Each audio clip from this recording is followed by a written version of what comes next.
o'qituvchisiz va sizga hech qanday tayyorgarlik talab qilinmaydigan, hech qanday tarqatmalarni sizdan talab qilmaydigan ajoyib o'quvchilaringizning diqqatini darsga jalb qiluvchi mashg'ulot haqida gapiraman. Bu mashg'ulotimizning nomi barmoqlar tiliga kirganda, ya'ni barmoqli tillar. Bu nima degani? Bu uchun o'quvchilaringizga aytasizlar, sizning vazifangiz men aytgan harfni ikkala qo'lingizdagi barmoqlar yordamida hosil qilish.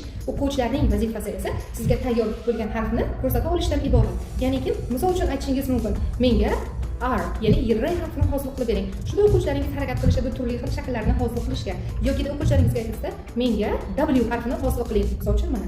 Menga L harfini hosil qiling. Mana. Menga O harfi, Q harfi, D, xullas xohlagan harfingizni ulardan so'rab olishingiz mumkin. Harakat qiling, sal qiyinroq. Misol uchun K, B, C harflarini hosil qilish biroz qiyinchilik tug'diradi. Lekin mana shuni qanday hosil qilsam deb o'quvchilaringiz ikkala yarim sharni o'ylaganligi bu sizni darsingizga sekin-sekin tayyorgarlik boshlanayotganligidan dalolat beradi.